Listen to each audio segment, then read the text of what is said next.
মই এইটো ভিডিঅ'ত তোমালোকৰ কাৰণে অলপ কেইটামান সমাজ বিজ্ঞানৰ প্ৰশ্নৰ ওপৰত ক'বলৈ খুজিছোঁ।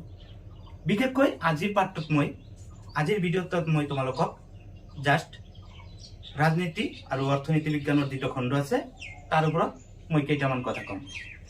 যে তোমালোকৰ ৰাজনীতি আৰু অৰ্থনীতি যিমানবোৰ পাৰ্ট আছে মুঠ পাঠৰ মাজত যদি যোৱা মাত্ৰ এটাহে ডাঙৰ প্ৰশ্ন থাকিব।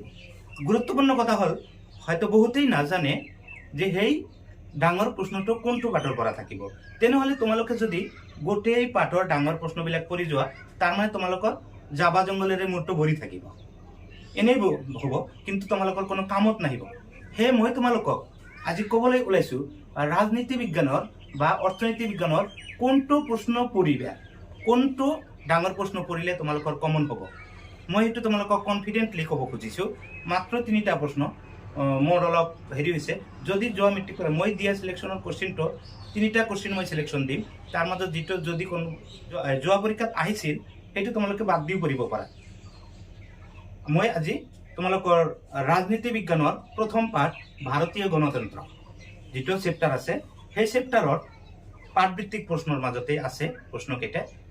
সেই প্ৰশ্নকেইটা হ'ল বিশেষকৈ যিটো মই প্ৰথমে সংসদীয় চৰকাৰৰ বৈশিষ্ট্য, যিটো ভাৰতীয় সংসদীয় চৰকাৰৰ বৈশিষ্ট্য, আৰু 2 নম্বৰৰ যিটো পঢ়িবা নেহৰুৰ প্ৰস্তাৱ বুলি যিটো প্ৰশ্ন আছে ইয়াৰ পৰা সেইটো পঢ়িবা, আৰু ভাৰতীয় যুক্তৰাষ্ট্ৰীয় চৰকাৰৰ বৈশিষ্ট্য।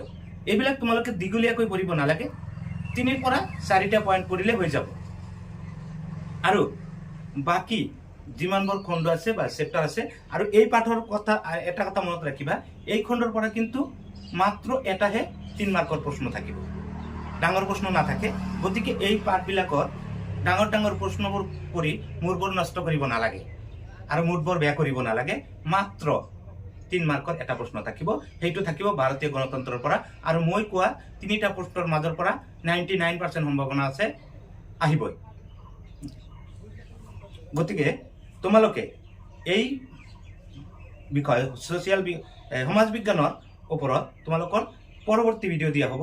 বিভিন্ন পাঠৰ ওপৰত থকা গুৰুত্বপূৰ্ণ টাৰ্গেটেড কুৱেশ্যনবিলাক মই তোমালোকক দিব বিচাৰিম, যদি তোমালোকে আমাৰ ভিডিঅ'ৰ প্ৰতি সঁহাৰি দিয়া।